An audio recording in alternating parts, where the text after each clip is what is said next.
Alrighty, welcome back YouTube for another review. Got a 2-for-1 today. First of all, we've got the T.O.C. Vario RTA clone, because this guy can't afford the authentic. And we've got a juice, actually. Haven't done that in a while. Lush by THRST. Good stuff there. Anyway, stand by. Check it out.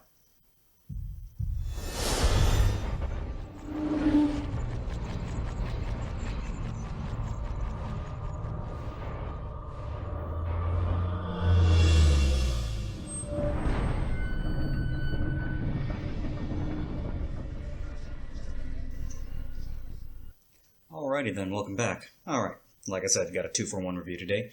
I'm not going to have a whole lot up top here other than just my general thoughts about the device. And I'm going to show you what this tank is all about when we go in the up and close. But what we've got here is the clone of the Korean group T.O.C's Vario RTA. It's a device that the authentic costs something like $110, $120, somewhere in that range, and I just can't afford it. It did catch my eye, it caught my interest, and it turned out that, I guess about a month or so, 2 months ago now, 2 months ago, FastTech came out, or rather, SXK came out with a clone of the device, and by all accounts, all the reviews that I've read about it said that it is a 1-to-1 clone of the authentic T.O.C. Vario. So I thought I'd give it a shot, and it was also like $10.50 or something to that effect, so if it didn't work out for me, I was out $10, not a big deal. Reader's Digest version of what you're about to hear is I'm very pleased with this RTA, but it's not without its issues. It's got a lot of issues that are inherent to little tiny squat RTAs like this, and we'll get into some of those as we go into the up close. Also, I'm going to get into this. Kind of got a wild hair up my butt one day and decided to just get away from my traditional tobacco vaping, and swung by one of my local brick and mortar shops, Planet of the Vapes. I'll go ahead and post a link below to their Facebook page. Yeah, they're really unique vape shop. They do e-liquids mods, of course, like every other vape shop, but they also have a couple of arcade games in their lobby, pool table, and they actually have a beer and wine license and are working on a liquor license. So they've got a no-kidding open bar. Sweet. Yeah, so I was in there the other day watching my Detroit Lions. Yeah, that didn't work out so well for them against New York. But anyway, yeah, they threw that game away. But regardless, I was in there and I just wanted something totally different. I'm normally a tobacco vape guy, and this particular shop doesn't do tobacco vapes. So I told them I want something kind of creamy, I want something maybe a little bit fruity, and they threw me into this direction. My first impression of this was the fruit isn't really overwhelming, but it does kind of hit you right away. It's similar to a Fruit Loops meets Skittles, but it's very subtle. And the undertone, or the overnote on this, rather, is going to be a marshmallow cream, marshmallow fluff, whatever you want to call it. And it comes off, to me anyway, as more like a cereal-ish dessert bakery type undertone. But it's, again, it's not overpowering like the fruit was. And it's actually pretty nice.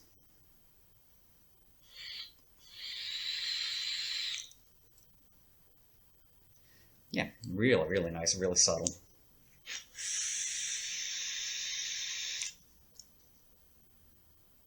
And really good stuff. Couldn't find on the bottle anywhere anything about a VG to PG ratio, but I mean, I've emptied it out of here and put it in an easier to use bottle for myself. But just based on the viscosity of it, I'd have to say it's at least a 70% VG, no more than 80% though. I mean, this, it's not the 90 weight motor oil that I make with pure VG, but yeah, it's pretty thick stuff. So yeah, cloud chasers will like this. And THRST, again, I'll put links below to some of their products wherever I can find them. They actually have a line of products that just caters to a whole bunch of different flavor profiles.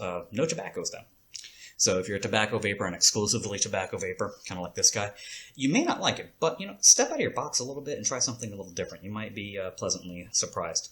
Really, that's all there is to this guy. Yeah, THRST company, Lush. Of course, I got it in 0 milligrams, and yeah. Good stuff. And, well, okay. just to show what they're doing. You know, you got your warnings there, blah, blah, blah, must be, you know, of legal age, blah, blah, blah, 0 milligrams, company, the name, and all of that stuff there. Yeah. Typical glass bottle with a glass pipette. Pretty standard fare these days. Anyway, enough of that. On to the hardware review. So, what do we got here? Let me separate it from my battery. That little guy. This is the Vario RTA, and like I said, it's a clone, and it's made by SXK. And I decided to give it a shot for a couple of reasons. One, the Vario really caught my eye when it first came out. It was just a little bit out of my price league. And SXK, the company that made this, actually has made some really decent stuff in the past that I've actually purchased, and I've been happy with their products. So I figured, yeah, why not? And it was $10.50, so like I said, if I was out of $10.50, oh well, worth a shot. So what do you got here? This is a rebuildable RTA. It does not use any pre-built coils. From the bottom of the tank here, excluding the 510, to the very top of the tank here, or the ridge of that, you've got exactly 20 millimeters. If you go to the top of that metal section that the drip tip is actually plugged into, 22 millimeters. So that is effectively the height of your tank coming off of your mod. And then whatever drip tip you use, so as it is right there, 22 millimeters, and then plus the height of whatever drip tip you use. With this particular Derringer-styled drip tip, I've got about a 36 millimeter from bottom to top. So added to something like this with a 55 millimeter height, you know, I've got about a 90 millimeter setup here. That's awesome. Purportedly, this holds 2.0 rather milliliters of juice. I think that's a little generous. I get more like about 1.8 out of this. But again, for the height of this thing and the size of it, it's actually the tank itself, the section excluding the drip tip holder, is actually shorter than the tank is wide. So yeah, given the squat nature of this, I'm pretty forgiving of the capacity. You're buying this because it's short. You're not going to get a ton of juice capacity out of it. Like I said, 22 millimeters in diameter, so it'll fit all your 22 millimeter batteries, like this guy. Nice and flush. This is actually technically a 23 millimeter because it's got that little beveled edge, but yeah, nice and flush. And yeah, when we get down in the up and close section, I'll go ahead and do a breakdown of this. I'll show you the build that I've got in here. I'll pause the video, yank this build out, and show you a fresh coil in there, and then how I wick it. The couple of issues I've had with this, wicking it is a learning experience. It really is. This thing's really, really, really picky. The threshold between dry hits and flooding is pretty small, and you got to get in there. It took me about 4 or 5 tries until I figured out finally that me personally, I've got to put a dragon-style vertical coil in this, which is some 28 gauge, blah, blah, blah stainless steel, and then I've got to pack the ever-living shit out of the inside of the chamber with cotton, and then it works beautifully. This thing does have technically juice flow control. You see these 2 little notches at the top. There you go. Kind of see them right there. You can get a coin in there and unscrew it or screw it in. That's also how you assemble this device. Single airflow. That's the only one anywhere on the device. Non-adjustable. That is the airflow you get, period. No more, no less. That being said, this particular airflow hole does provide loose enough restriction that I can easily get a direct along hit.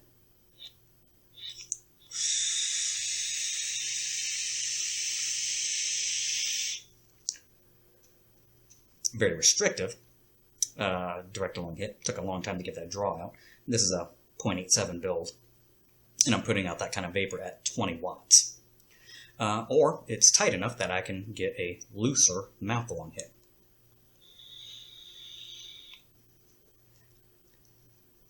And it works fine. I used to use the Pico RTA all the time, and I still do. I still break it out and use it even after I got this. But the way I had the Pico RTA set up with its 3 air holes was that I had one of them blocked off and the other 2 open, and it provided me about that much airflow, conveniently enough. This is exactly where I had the Pico in terms of airflow, so yeah, this is perfectly fine for me. Cloud chasers, you can get some cloudage out of this. Just keep in mind, your chamber section goes literally from right about there to right about there. And that's it. I mean, it's a tiny little chamber, and you're going to see it up close. There's not a whole lot of room to build. There's not a whole lot of room to pack cotton into this thing. And yeah, it's not going to provide you a ton of airflow or anything where you're going to win any type of cloud chasing competition. Where does this thing rock, though? Oh my damn, the flavor out of this is phenomenal. And that goes without saying. The chamber is literally that tall. If you look at the top of this drip tip, and I don't know if it's going to show up here just because of the god-awful lighting. There you go. You can kind of make out the cotton there. And I'll show it to you up close a little bit better. You can see the top of my coil right there, directly under where the base of my drip tip goes. That's the distance between the coil and your mouth hole. That's it. That's why the flavor out of this thing actually absolutely rocks. And it does. I mean, this thing just chucks flavor. And, I mean, the cloud production is, meh, it's acceptable. I mean, it's more than enough for me. I mean, even at 20 watts where I've got this thing going. Yeah, plenty. Anyway, besides that, I've noticed a couple things. One, again, and we'll get into this with the pros and cons, can't adjust the airflow. The airflow is a little tight, and I do run this at 20 watts versus my typical, for this particular battery, 27-30 watts, because the coil is actually physically very close to your mouth, and it gets uncomfortably hot much beyond 20 to 25 watts. Anyway, we'll dive into that after we do the up and close section down below, and then I'll jump up top, give you my pros, cons, thoughts, and whether or not I'd recommend buying the clone and or the authentic. So anyway, yeah, without any further ado, let's go ahead and go down, and I'll show you this thing up personally. Alrighty, here we are. And before we get into anything else, let's just go ahead and take a look at this bottle up close, since I can get a little bit better shot on there. There you go. Lush by THRST. Got all your warnings, 0 milligrams, blah, blah, blah, contains chemicals, etc., etc. Yeah, so they got what they need on here. Just for any of you guys who are interested in the juice, there you go. There's the bottle up close. And like I said, the nose on this bottle is, man, this stuff smells good and it vapes great. Anyway, if you're interested in any type of fruity, creamy-ish vape, that's a Skittles / Fruit Loops meets marshmallow fluff kind of cereal-y type thing. Yeah, that's how it comes off to me. Anyway, we're not here to talk about that particular thing in any type of great detail. We're here to talk about this little fella. So let's go ahead and start with the box that it came in. Anyway, here you go. We got the box, and it actually does replicate the appearance of the authentic box pretty well. Minus the FT FastTech sticker there, and the nice ubiquitous orange FastTech sticker there. On the front, you got the T.O.C. Vario. That side, you got nothing. This side, you got the T.O.C. Vario with a quasi-manufactured date of August 2016. First batch, this is how the authentic boxes come, so they've gone through a lot of effort to make it look like the original. Made in Korea. This one I seriously doubt is. It's probably Chinese in manufacture. And nothing on the bottom, nothing on the top. And this is a unique box in that it's got these little ribs here that lock into everything, and forgive anything that falls out. Get a little piece of blue sponge at the bottom, a little piece of blue sponge at the top, and go ahead and get all the little bits and bobs out of here. And those pieces of sponge keep everything nice and tight. Get a bag with a couple of small screws. Those are post screws.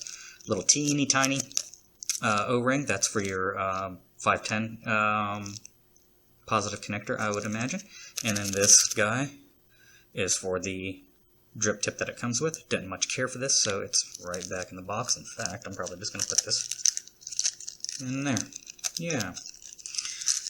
The RTA itself came in this little knurled up bagging I had to rip open. Yep. And you get the ubiquitous little blue guy. Yeah, so the blue guy's probably going to go back in there. Anyway, nothing else, literally nothing else came in this. So, yeah, there's the box. And like I said, I'll go ahead and post a link below onto the FastTech website where I got this. I'm not going to post the price because those do fluctuate on FastTech pretty frequently, but I'll also post a link to T.O.C's, the actual real authentic company, T.O.C's Facebook page, and that's apparently this is how you have to actually buy the authentic device. You have to become a member of their group and then blah blah blah, do all the Facebook stuff. If I said FastTech, I'm sorry. If you have to do all the Facebook stuff and become a member of their group and make an order through them. Yeah, and it's from Korea, so you have to pay shipping if you're outside of Korea to get it anywhere. And my understanding is it's fairly expensive shipping, but if you're buying a fairly expensive product, yeah, whatever. Anyway, back to this. Let's go ahead and break this down. So yeah, here's the device. Like I said, 22 millimeters in diameter. You got the Vario and the T.O.C logo on the top. You've got your airflow control ring on the bottom, non-adjustable. You've got a acrylic or a polycarbonate PC tank, whatever you want to call it. A removable ring at the top for filling. And here shortly, I'm going to pause the video, drain this tank, and show you everything. A couple of little adequate fill holes. And you can see the chimney from right there. And like I said, this is not the drip tip that came with it. It's just the one I've been using. So forgive its condition. It's been knurled up by the Pico RTA and this one as well. Just because I'm lazy and don't tend to pull the drip tip out before I fill this. Anyway, that's about all I can show you in this particular condition. So I'm going to pause the video, come back, and then show you this thing stripped down. Alright? So yeah, see you in just a second. Alright, so there's the tank drained completely. Yeah, if there's any residue in there, forgive me. I'm going to go ahead and show you this thing, break it down for you, and then I'm going to pause the video again, rip this build out, pop a new build in, and then show you how I wick this. I'm not going to bore you with actually installing a build in this. This is a standard K-Fun deck. Anyway, the drip tip that does come with it, not this one, does come out. Let me wipe everything down as I'm doing this. And like I said, little guy. 20 millimeters top to bottom, 22 including this little nubbin right there. And it's pretty standard fare stuff. Top ring comes out, gets all juicy and gunky.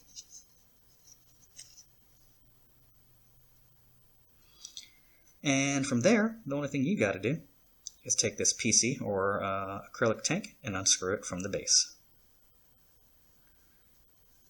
And this chimney splits in half. Part of it stays in there, part of it stays in the base. We'll get back to the base in just a second.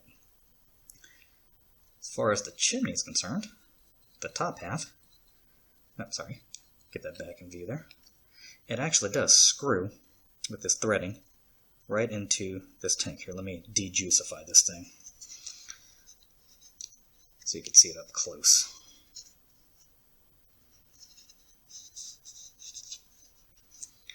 Anyway, there you go. There's the polycarbonate tank. Not much to it, little tiny guy. And there's the top of the chimney section. When you've got the tank together, it literally just kind of presses in right there. You can see your juice holes. Yeah, so this thing, to get it installed, just drop it in the bottom of it, and I just use my finger and thumb, grab hold of it until it bites in. And eventually it'll get into place once I get it lined up. Like I said, it is a little bit of a finicky device, but it does go in there. There we go. And then you screw it in all the way until it doesn't go any further. It's got a little bit of threading on it. There we go. And you'll see that it's protruding quite a bit. That's fine, because after you've got it installed and in place, and you've got it screwed down, then you've got a nice big gap. I don't know if you can see it through the frosted tank. And then you just screw the chimney down until it makes contact. And Bob's your uncle. You're done. Sorry if that was out of camera shot, but basically it was like that.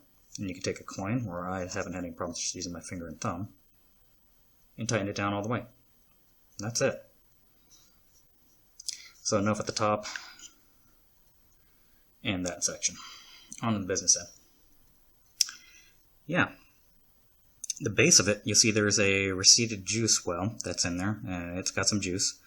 That's if you decide to have wicks trailing out of these juice channels and into those juice slots for traditional horizontal coils. Like I said, I haven't had any luck with that, and I've had to resort to this dragon, vertical, whatever coil that you want to call it. And when I go ahead and pull the wick out of here and show you this with a clean build in there, you'll see what I'm talking about. I just packed this thing like to the ever-living crap out of it with wicking, and it seems to work beautifully. And I mean, that coil is right there at the top of that mess that I've got, and that is what's going up right up against the top of this chimney, which is right up against the top of your mouth hole. Yeah, so that's why this thing produces such phenomenal vapor, or flavor rather. So yeah, anyway, I'm going to pause the video again, rip this wick out of here, rip the build out of here, and put a fresh one in. And I'm not going to bore you with all of that, but I am going to show you how I do go about wicking this, alright? So I'll be right back. Alrighty, back again, and here we are. Got a nice little dragon vertical coil in this guy. Nice and blue. I've already fired this thing at, what have I got? This 13.5 watts. I don't know if the camera's going to pick up the glowing, but yeah, she's a rockin'. Comes in at 0.82 ohms, it looks like. Cool her down. And I'll show you what I mean by wicking this guy. Now, the general theory of this is the bottom of your chamber. Those two little notches are where your juice channels go, and when your top of your chimney goes in on there, boom, those two areas open up. Here, I do need to do a quick adjustment right here. There we go. Yeah, it's nice and flush. It doesn't matter how this thing spins around. Your wicking holes are always in the same exact place. The goal, with the vertical coil anyway, is to fill every single bit of space no higher than the actual coil. Because if you look at this, I mean, that coil is right there at the top. So I'm not going to have a ton of room left over. Alright, so take your little strip of cotton there. A little bit of juice of your choice. Yeah, this is some good stuff.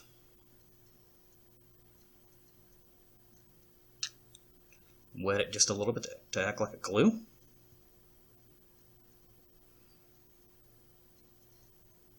And just start wrapping it.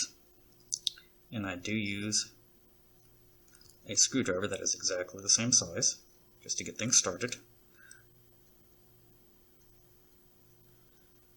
Just to keep everything nice and tight so I don't move the coil.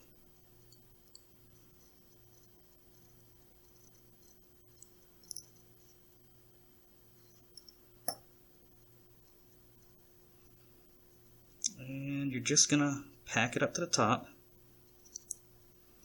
and trim off any excess that you've got.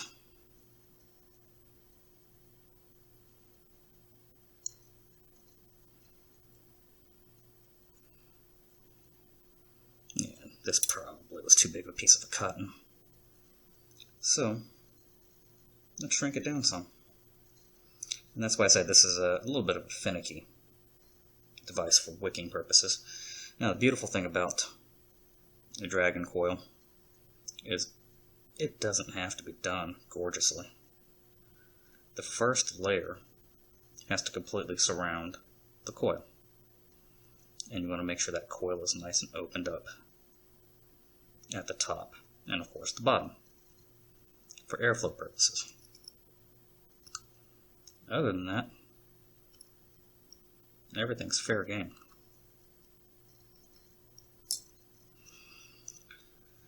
So wet whatever cotton you've got.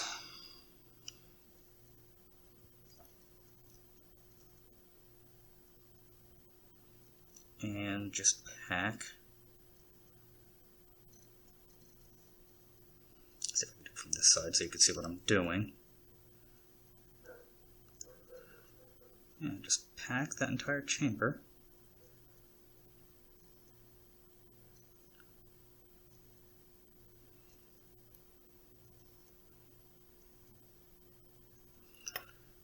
And periodically you do want to wet the cotton.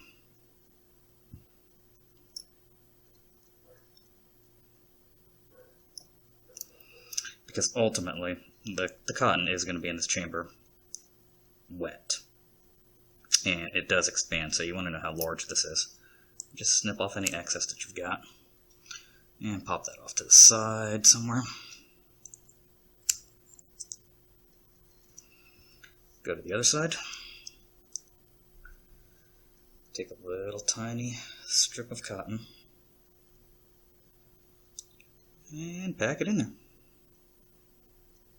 If it's not enough, use more. If it's too much, trim the excess. That is one thing I do like about dragon coils.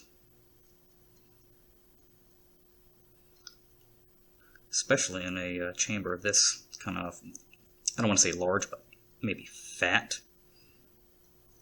Maybe a better word.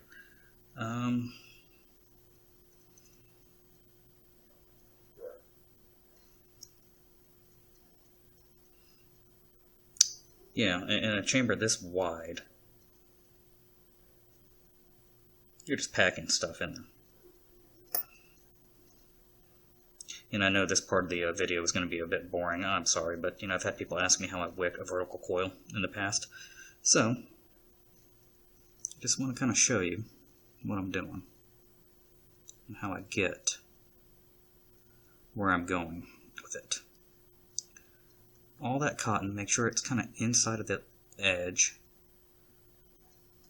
of where this chamber is going to close down on itself.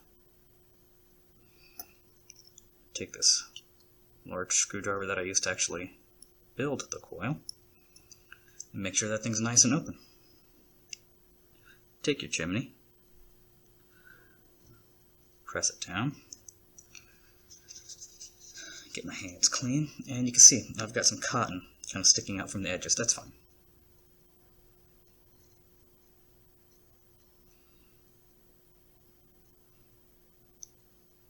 Get that excess cotton out of there.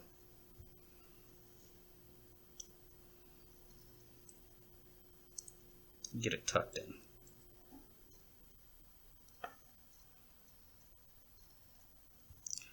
And ultimately what you want is something like this. You get a couple little tufts on either side. Everything seals down nice and even. Adjust that coil one more time. Make sure she still reads the same. Yep, 0.82, and she should fire. Yep. So, my hands are kind of gunkified, so let me pause real quick and remedy that. Alrighty then, hands degunked. Alright, so take that top of that chimney, and again, you're going to have this whole process where you're getting the threading started on this. So kind of bear with it. It's going to make sure it's nice and level. And eventually it'll line up. There we go. And like I said, just keep turning until that last thread bites. Don't force it. There you go. And that much of it's going to be sticking out. Screw this polycarbonate tank down. Again, be careful with this. The base is stainless steel, so don't strip the tank. And I don't know how well this is showing on camera, but there's a pretty sizable gap.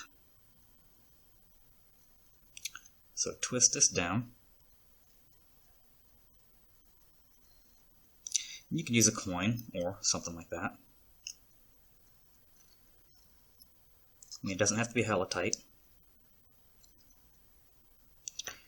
And from here, get your juice bottle that has a fairly small nozzle.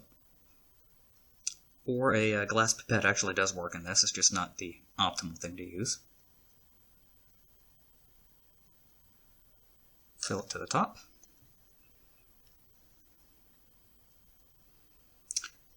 Get this little guy. Now, if you take a look at this, one side's got like this striations, the other side is really smooth. That smooth side goes down. Get the threading started, And what I do is I put my finger on top of the actual chimney to hold it in place and screw this thing down. Let's de-juice everything. Make sure everything's good.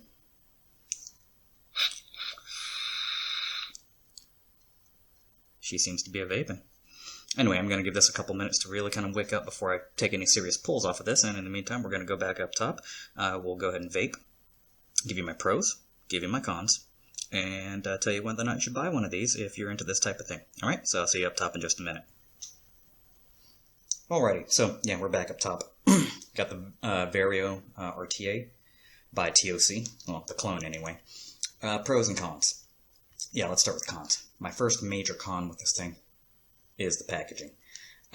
This, sorry, is exactly how the packaging comes out of the, or with the Authentic. SXK went through a lot of effort to make this box look exactly like the box that T.O.C provided. They even go as far as labeling it as the T.O.C Vario, the Vario T.O.C, all the same type of nomenclature that's all over. The only thing that differentiates this is the fact that FastTech went ahead and put their little holographic sticker there, and their little guy right there. And the that drip tip that comes with it is a little bit differently styled than the one that comes with the Authentic. I'm not a big fan of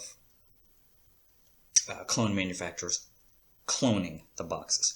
If you're going to clone the device, that's fine. Put it in something that clearly labels it as an SXK Vario, styled or whatever. That's perfectly fine. Don't go through hoops, don't jump through hoops, rather, to try to make this thing fool people. The folks that make this, T.O.C, these are very likely hand-turned. It's a $100 RTA. Anything that's at that price level is probably done by hand. It's probably made by hand in very small batches and very small quantities. These guys created this thing, and they've gone a long ways towards making a very great product. Let them have that. Let them have their packaging, at least. What else for cons? Non-adjustable airflow. Even though this is perfectly where I want it, I'm not everybody. I do wish the base of this thing had a little bit more airflow, and I wish it was adjustable. Not big on the polycarbonate tank, either. I get where that's coming from, though. I mean, you kind of gotta take what you get with this, because it's a small device, and the way this is designed, there's no way to screw glass directly into stainless steel. I get it, so that's not a big thing for me. And, of course, the fill method with these little dinky holes. I mean, that is what it is, but not the biggest fan of that yet, either. So, yeah. Pros. And this one's a pro and a con. It's a K-Fun style deck, so if you've ever built on a K-Fun deck, boom, perfectly easy. Get your coil in there, loop it around, both of the screws, tighten them down, you're good to go. Use a 28 gauge or smaller wire in this and you're good to go. And you probably don't want to do anything heavier in this anyway, just because you don't have a whole ton of airflow, so you're not going to be able to really crazy sub-ohm with this tank. Along the lines of another con for this is that wicking is just, it's really tough with horizontal coils. I haven't had any luck with it. Drop one of these verticals in there and do what I showed you, where you just cram a bunch of cotton into the chamber, and it works for whatever reason. That's fine for me. I like vertical coils. But not everyone does. A lot of people prefer horizontal coils, and if you are a horizontal coil person, be prepared to sit here and play with this thing until you can figure it out. So, something to keep in mind. Pros. Man, the flavor out of this thing is just slamming. It does have that K-Fun deck, which is pretty easy to build on. It doesn't have a whole lot of O-rings. I'm a big fan of that. You get something like the Pico, where you got a whole bunch of little bits and bobs that are held together with O-rings. This thing screws together.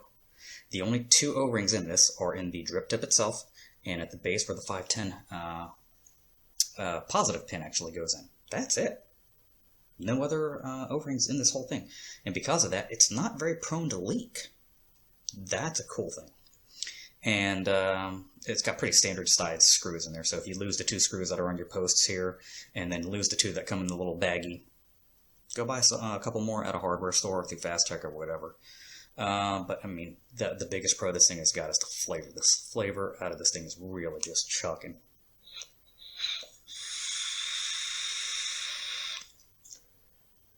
And the vapor is more than respectable. I mean, that's at 16 watts. And I'm putting that out. I'm breaking the coil in, or the wick rather, breaking in the wick that I just installed in this. I don't want to crank it up all the way just yet and end up getting a dry hit.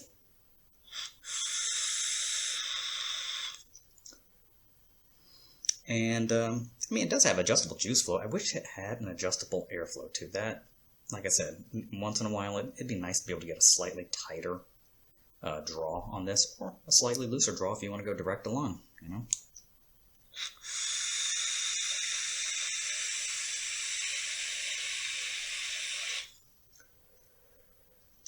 That said, the direct to lung draw takes a little while, but I mean, you get a decent amount of vapor out of it. I think this is about ready to go back up to 20 watts. 20 watts, 4.04, 4 volts.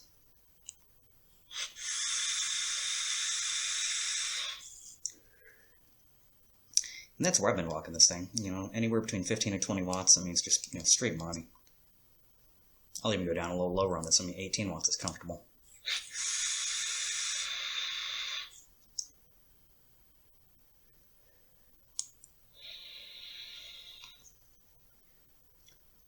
And mouth to lung is perfectly fine off of this as well. Sorry. Get that out of here. Anyway, yeah, not a whole lot else to say about this. And, you know, the e-liquid that I showed you, the Lush, good stuff. I mean, of course, that's, you know, taste is subjective. If you're not into fruity or creamy marshmallowy vapes, not going to like it at all. If you are into it, check out the links below.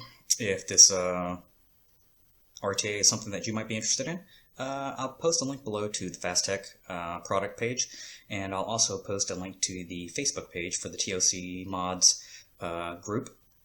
You can request to join the group, and then you can purchase the real deal if this is what you're into. I recommend, however, if you're going to do that, buy the clone first. See if you're into it, and if that's the case and you're willing to drop down $100, hey, go for it. Support the guys, and they're going to produce more of these innovative products. With that, I'll go ahead and wrap up the review and just say, hey, you know, August 8th is come and gone. I mean, we're more than 4 months past right now. The deeming regulations and whatever all these HR 2058 and Cole Bishop amendments and et cetera are going to change in the upcoming year. So stay on top of that. I'm going to go ahead and post the links below to knowing who your representatives are and supporting the Right to Vape Fund, et cetera, all the same stuff that I say at the end of all my videos. So yeah, go ahead and support that. If you can afford to buy a $10 RTA like this, you can afford to drop $10 into supporting vaping advocacy. It's just something that you owe to yourself and to me and to every other vapor out there. And anyone who might in the future become a vapor. If you have any relatives who smoke that you would like to see get off the stinkies and get onto something like this, you need to give them the opportunity because, you know, in very short order, in 2018, all that's going to come to an end, as we know it anyway. Anyway, I'll get off the soapbox about that and just say, hey, if you like this video, give me a thumbs up, subscribe, share this video, comment, do whatever. I mean, I'm good with all that stuff, and I'm up over 200 subscribers right now. Cool. I mean, I'm not growing anywhere near as fast as a lot of these other vaping channels, but I do appreciate your guys' support, and yeah, we'll see what happens. If I ever get up to like 500 subscribers, I'll consider doing a giveaway if I've got something, or, you know, I'll buy a product and I'll send it out to one of my subscribers. I'll figure some way of randomly selecting that, and, you know, we'll get all the details worked on that. I mean, if it goes at the same rate that it's been going, it's going to be a while before I hit 500. So, yeah, we'll see. Anyway, like I said, like, share, subscribe, comment down below, and I'll see you in the next video. So, vape on, vape strong.